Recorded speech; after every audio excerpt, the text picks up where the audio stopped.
Welcome, everybody, to another episode of Needs Some Introduction. In today's episode, finally catching up with the most recent episode of Barry. I actually put the Barry recap into last week's Succession episode, so do check that out. It is the beginning of that episode, but I decided to break it out. I think the Succession conversation went long, and of course, not everybody who's watching Barry is watching Succession. This will probably be a relatively short recap here. It's just me, your host, Victor, walking you through the plot and my thoughts on it. And maybe we'll have more of these standalone episodes where we cover just one show, just one topic at a time. Let me know if you like the format change.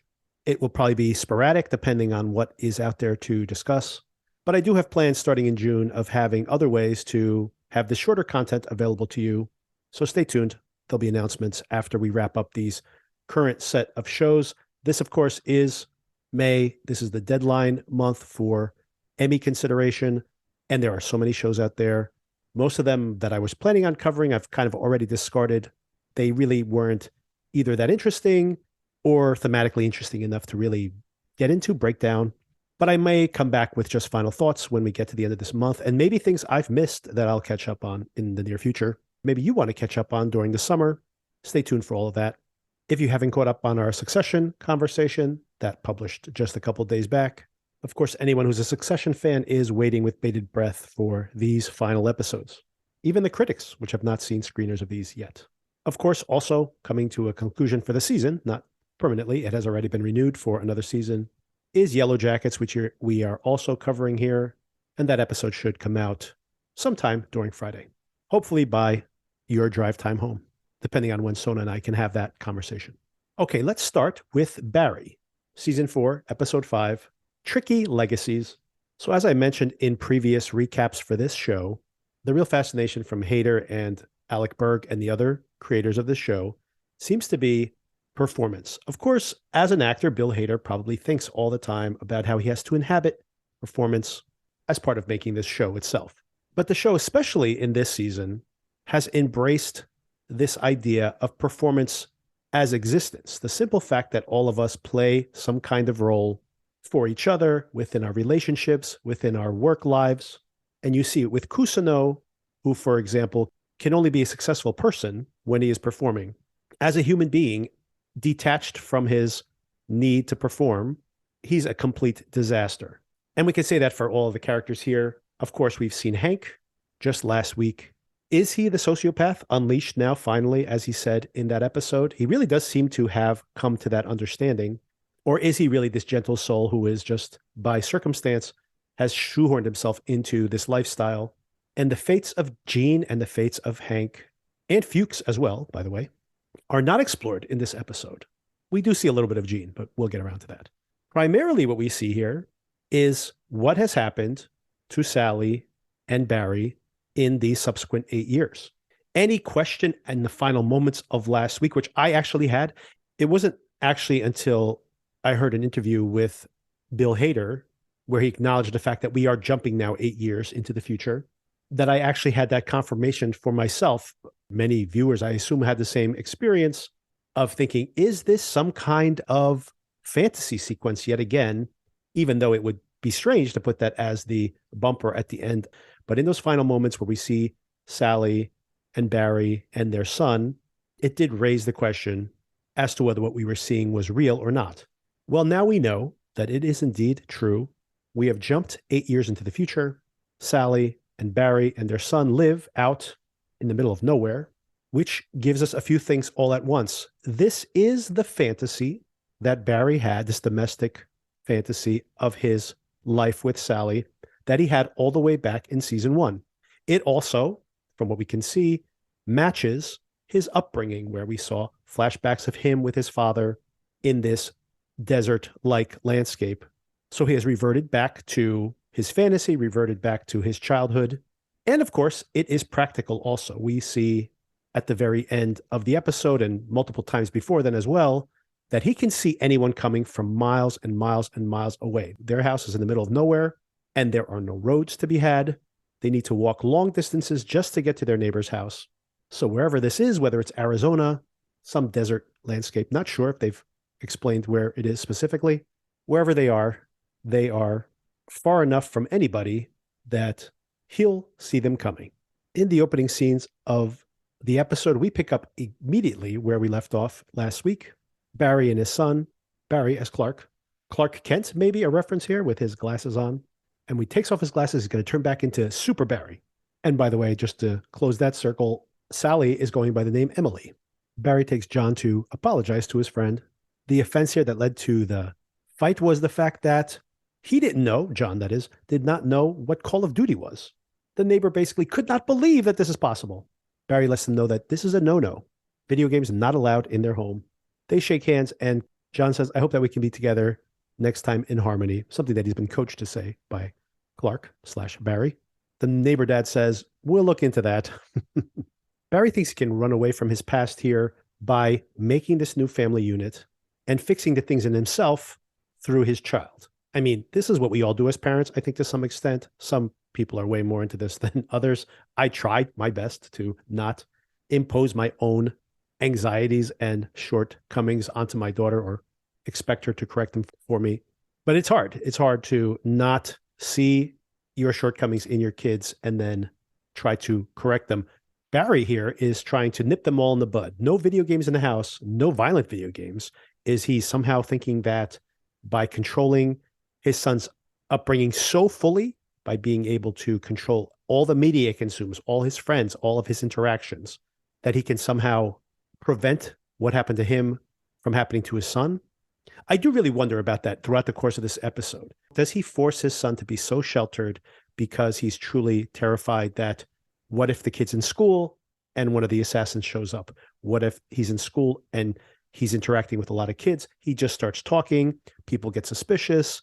He's playing baseball. Someone gets a picture of him. It gets up on social media. Is he just paranoid that people will come for him or that his son might be in danger out in the open? Or is this like Dogtooth, for anybody who's seen that movie, where these parents just think if they can control everything that happens to their children, they can program who they will be in the future? Barry's trying his best, though. And honestly, what still makes Barry a sympathetic character, he has a really naive perspective on what being a good parent is. He's looking for role models. He goes to Abraham Lincoln. He seems to be surprised by Abraham Lincoln's biography. Like, what is going on with schooling in this country that all this is shocking information to him? Thank goodness for YouTube. Or maybe this just speaks to the fact that Barry wasn't a great student, or at least wasn't paying much attention. Barry does not work, apparently. Barry is performing once again. He is the doting dad. He is homeschooling his son, teaching him about Abraham Lincoln. Someone has to stay home with the son, so Sally is the breadwinner. And here she is putting on a wig, putting on an accent, working in a diner, performing yet again. So if you haven't picked up on this yet, everybody, this show is all about all the different performances we have to put on just to live our lives, whether it is a parent, whether it is a spouse. As we see over the course of this episode, Sally needs to prepare herself to go home and play the role of mother, play the role of wife to Barry. They've changed their names. She's wearing a wig in public. She is basically putting on a costume. This is all an exaggerated representation of the fact that we all have to put on a different face. You are having a bad day. You have to go to work. You have to look a certain way. You have to dress a certain way. You have to act like everything's fine. You need to put on your work face. You had a rough day at work. You're going to see the kids playing baseball. You have to go and be the doting dad again and put all that stuff behind you. So we're all constantly putting on different masks from day to day, from moment to moment. And here we are in the most overt possible way, representing these two folks on the run, and one of them explicitly an actress who is using her acting skills to hide in plain sight. A funny little detail while Sally is preparing to put on her performance, putting on her wig. Through the window, we see Barry and his son putting up some fence posts for why? I'm not sure they need a fence. I guess it's just to delineate the edges of the property. But very funny seeing Barry awkwardly trying to get his son to participate in this without first either injuring him with the hammer, or then when reversing their roles, his son running off as he tries to strike the post. Sally is in a really, really bad place throughout the course of this episode. As she exits the house, she doesn't even say goodbye, just walks right past Barry and John watching some YouTube videos. Abe Lincoln again. At work, we have a very funny scene where she is taking the dinner order from one of their guests. One of the other waitresses walks over, politely puts on her waitress face, and then, like a flip of a switch, turns to Sally and tells her, I need a Xanax to get through the day. And Sally's right there with her. In the bathroom, we see them both taking a Xanax. Xanax during the shift, alcohol afterwards to dull the pain. We already saw this previewed last week as their son was opening the refrigerator to grab a beer to put against his bruised head. We see that 6-pack of beer and that 6-pack of wine. This is how Sally and Barry are getting through in their new life situation. Also in the bathroom, Sally's coworker mentions something. I don't know anyone ever needs to know this information, by the way. Bevel, one of the diner cooks, I believe, has been masturbating to Sally/Emily.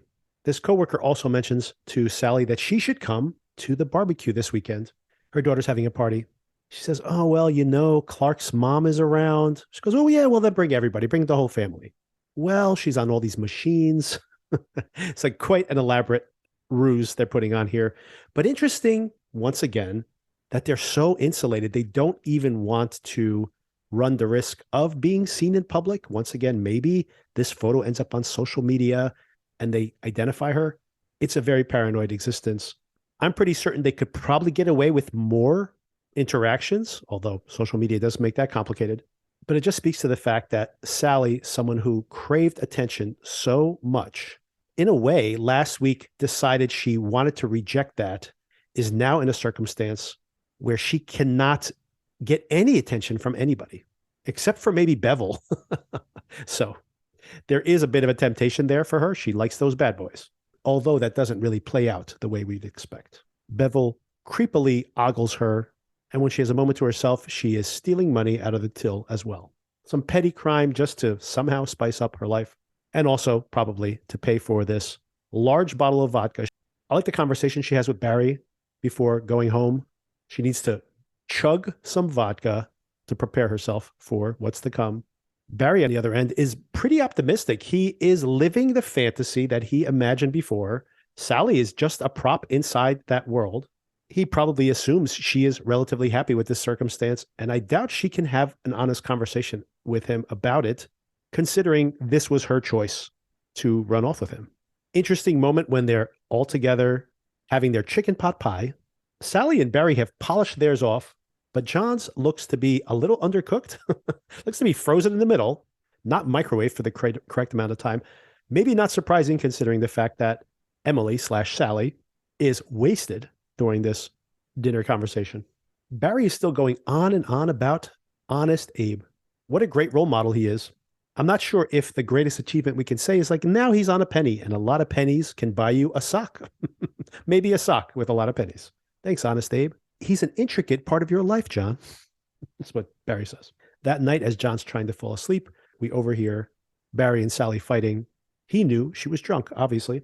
I like how he mentions, you have to stop drinking at work, he says to her. She says, I wasn't drinking at work. Well, yes, you were drinking after work, but still, you get the point, lady. She mentions that he drinks beer. And he says, yeah, I drank a couple, but I know when to stop. But you have to assume this is an ongoing concern for both of them. John overhears all of this.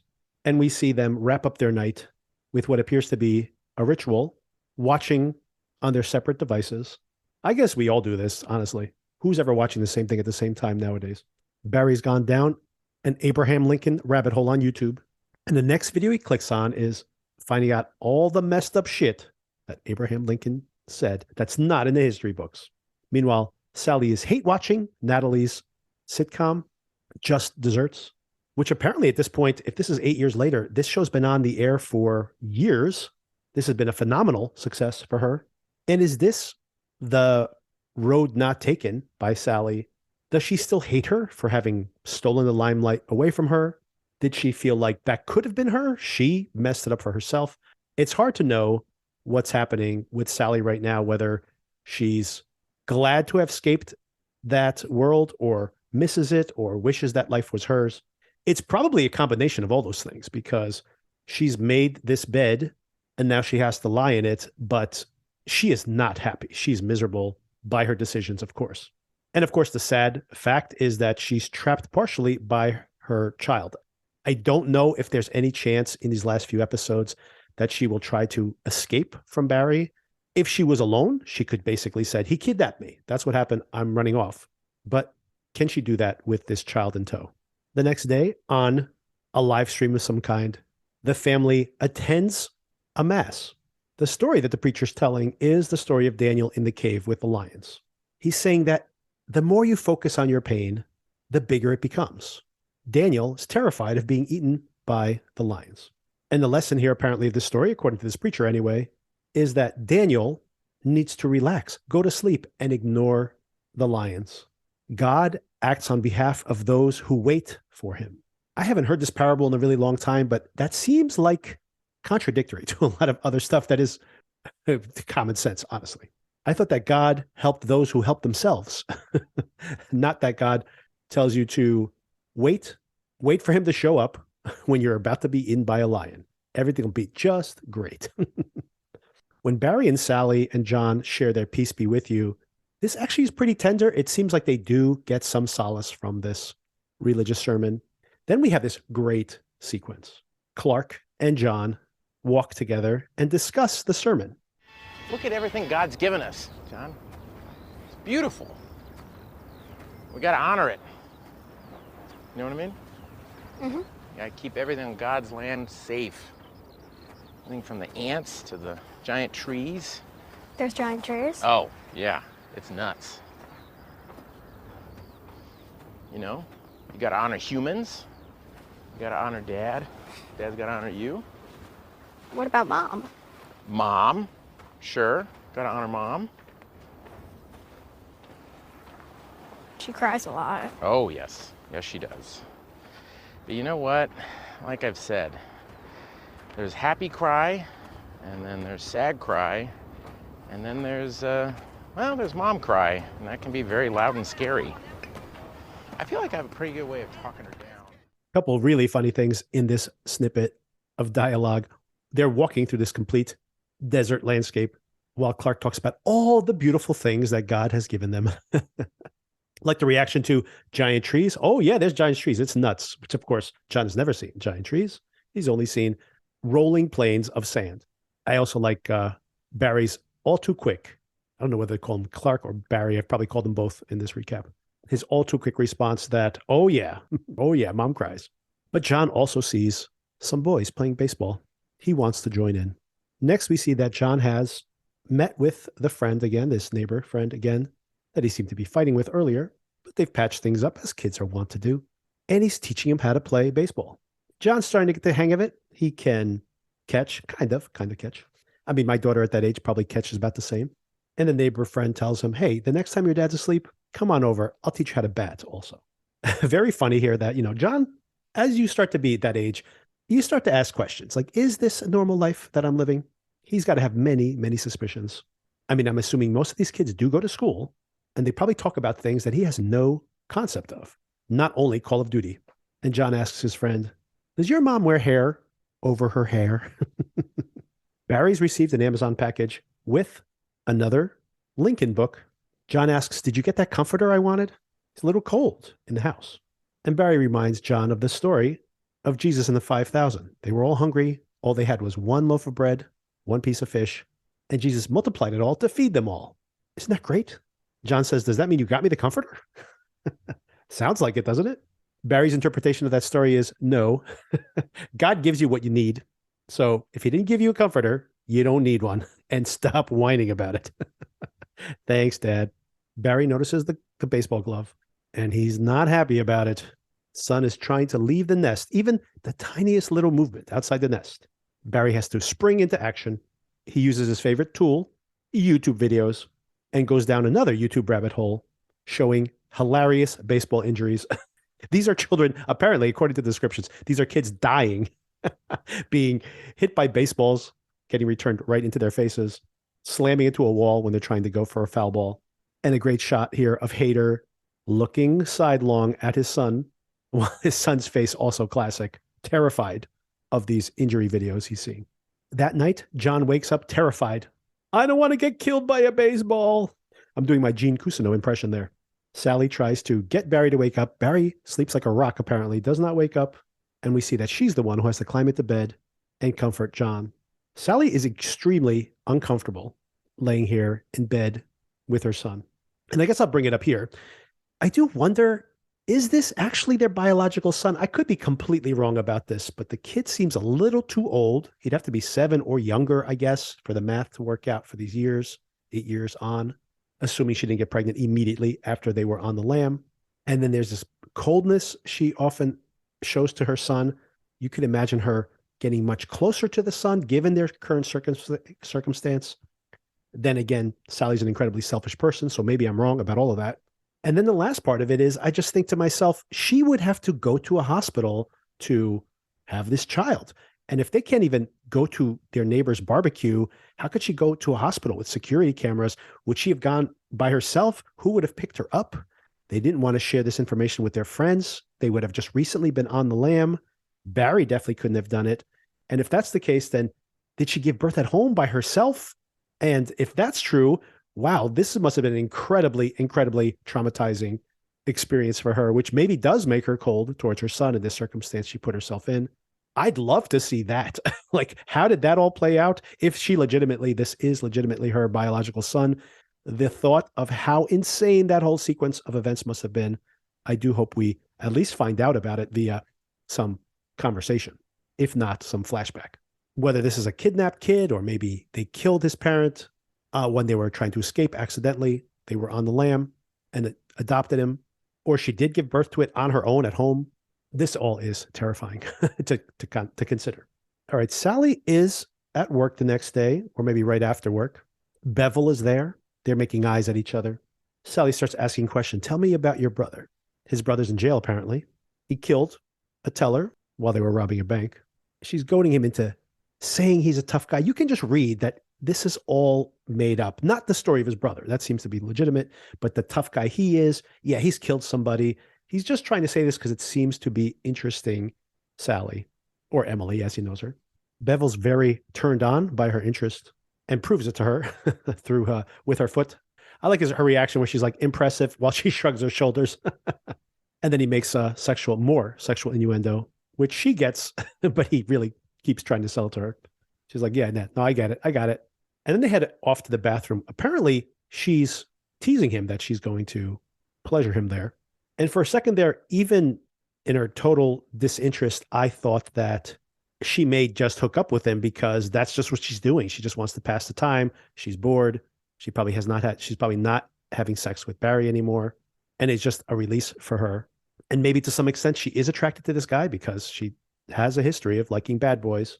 So she wants to cast him in that role before she gets herself off or gets him off. But then it gets really interesting because she basically gets physical with him, starts to choke him, not in a sexual way, but in a potentially damaging way, which terrifies him, which forces him to apologize to her, basically, as if she's getting revenge for having discovered that he's been fantasizing about her. You see how Sally can become a cold-blooded killer. Maybe she was empowered by that killing she committed last year, and she's trying to reconnect with that. Maybe she needs to cast this guy as a villain so she can see him in that light. And also, I think all these things are true at the same time. She may also simply be punishing herself as well. This is this supposedly dangerous man, the type of man she used to be interested in, used to attract her, used to make her feel safe, like she does with Barry.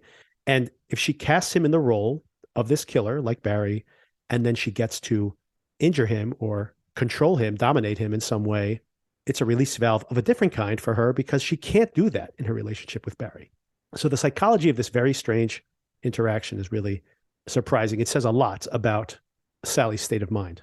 When he's trying to get her hands off of his throat, by the way, he pulls off her wig, and it does stop her. That does stop her.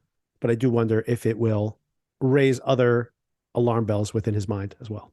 Barry's been doing more research on Abraham Lincoln, dark histories that he has, as well as all these other people, all these other heroes we have, the stories, the heroic stories we have about all of our historical figures, the narrative that's been created around them post facto, and realizes that everybody's done some pretty shady stuff. All these great men have skeletons in their closets, and the story has been rewritten. Once again, it's all a performance. It's all a story. How do we control that narrative? Barry's trying to control that narrative with his son. describing who he is, who his mom is, what their history is, the very world he lives in. He thinks he can control it to that extent. And as he says, tricky legacies. The truth is not always the story we hear. So Barry wants to rewrite his legacy. He wants to rewrite his story in the eyes of his son. They're picking up some packages. I believe this is yet another Amazon delivery. And he says, hey, what's that over there? And it happens to be a shadow box with a photograph of him in his uniform and some of his mementos. And this is a great sequence. It begins with the fact that he starts telling his son, let me tell you the story. Let me tell you about my origin story. And they start doing it on the steps. And then, very interesting, very tellingly, he decides to bring it over to the porch swing because this is now a performance. This is staging. And it's better on the swing. The memory will be more impactful. This is where Barry tells him, I used to be Marine. People say the Marines are the best kinds of soldiers. Some people call me Marine. Some people call me a hero. I don't like putting labels on things. Of course not, Barry. That night, Sally and Barry, once again, looking at their separate devices. I'm sure Barry's still in his rabbit hole, digging up more dirt on Gandhi and Abe Lincoln and everybody else who ever mattered historically, who had these dichotomies, of course, as everybody does, which is, of course, before I get to the final moments of the episode, which is, of course, the thing that Barry, in his simple-minded expectation, I'm a good guy. I'm not a bad guy. I'm a good guy. He can never embrace the fact that there is nuance and dichotomies in people. There's good guys and there's bad guys. And somehow he has this very childish understanding of human nature. But maybe he's starting to understand that a little bit more here. So back to the show. They're sitting there, separate devices, and comes a knock on the door. Sally gets up, concerned. Barry goes to grab the gun, which is hidden inside the wall behind one of the pictures. He doesn't even remember which picture it's hidden behind. So it's been a while since they've had to take this type of action. Barry tells Sally to take John and get into the bathtub. There's been a second knock on the door along the way. Barry heads out the front door. Very ominous here, the camera tracking him from behind. During the day, the fact that this expanse creates this sight line where you can see into the distance for miles, it seems like. Now suddenly they're in this void with just the lights around the house, creating just a small island of light around them. And everything beyond there is hidden from sight. Barry steps out to the edge of where the light is. We hear some whispering, we hear some giggling, and then running. And we assume this is just ding dong ditch, just some kids goofing around. But of course, what would be a relatively harmless prank to anybody else is an existential threat in Barry's mind. We see this great shot where Sally and John are curled up in the bathtub, and we see the light change. It's morning. The birds are chirping outside. They've slept inside the tub. And Barry has stayed up all night long, haggard looking, and the sun has risen, and they're still safe. Cut to the Warner Brothers lot.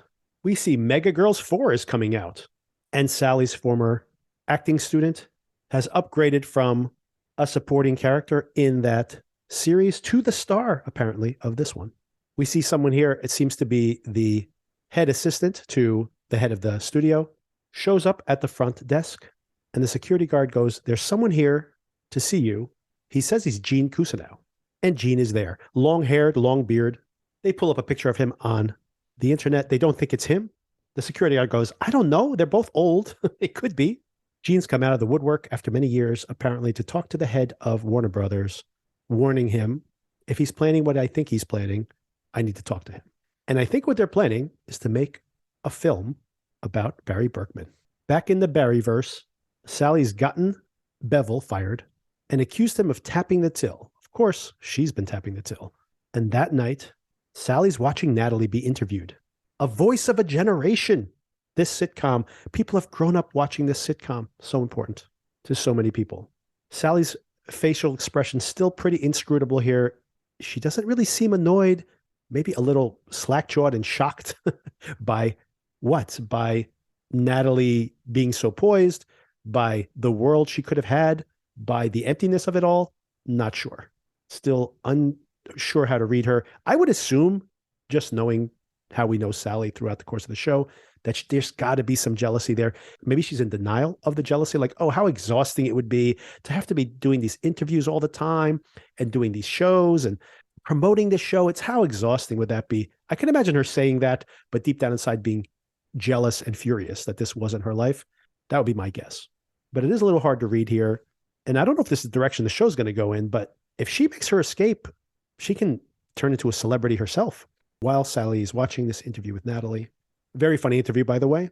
We almost fired you the first year. You weren't a very good actress, but you were a kid. We see that Barry has taken to heart this rewriting of his own narrative, recasting himself as the hero who saved his friend's life. When he was shot in the face, he turned up. He was a medic, saved his life, and did not seek revenge. Nope. The exact opposite of what actually happened. And just as he's in this moment of reverie, recasting his whole entire history and getting a very sweet "I love you" from his son, this is when Sally yells out, "Barry!" She's just gotten a Google notification for Barry Berkman. I love her screaming out, "Barry!" And John says, "Who's Barry?" Sally shows Barry the headline. It's about Gene. He's resurfaced, and he, according to the headline, is perhaps consulting on this Barry Berkman biopic. And Barry says, "I'm going to have to kill Kusano." And that sets up the rest of the season. Barry's going back to Los Angeles. He can't let Sally out of his sight, I'm sure. So they're all going back to LA. What a can of worms. We still don't know where Hank is right now. Very curious to see, has he risen the ranks? Has he become the head of the cartel in Los Angeles? What is his current circumstance? I'm sure he is still devastated by Cristobal's death, whether he shows it or not. And if Barry turns up, is he going to start blaming Barry for some of his misfortunes? Oh, and Fuchs, of course. Where's Fuchs? Is he back in that village where he could have had that idyllic life last season? I'm sure he's going to get pulled back into Barry's orbit. Yeah, but if I had to sketch out where this thing's going to land at the end, I don't have a clue. And all for the good. But I do find this really fascinating to take this pause in the more than halfway through this season, of course. 3 more episodes to go now. But spending this time, there's valuable final episodes, setting up this theme of performance in your day-to-day life, of rewriting your narrative, of rewriting your history in your own mind, maybe even of using your children as a conduit to reframe your life, your personality, your achievements or lack thereof.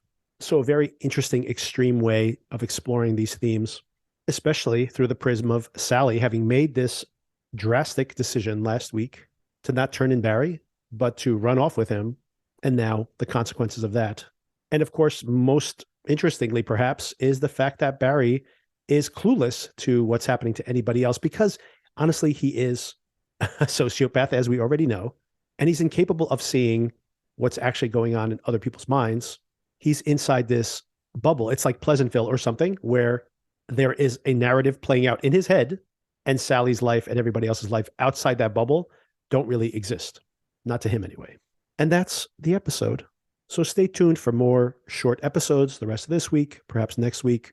Until we get to the end of this month, the schedule is going to be a little weird. There's a lot of shows that are wrapping up. I'll definitely be tuning in for the Ted Lasso finale, the Big Door Prize finale, the Mrs. Davis finale, all shows that are wrapping up just in the next couple of weeks, plus others as well that I'll probably have additional comments on, shows that I was on the fence about, have brought up a couple of times here and there, but I do want to circle back to them now that they're wrapping up. Still on the fence on a lot of these shows, by the way. And of course, kicking off coverage of Silo as well as Class of '09. And of course, Yellow Jackets and Succession. And of course, Barry, this very show, are also wrapping up in the next couple of weeks. Stay tuned for all of that. And I'll talk to you soon.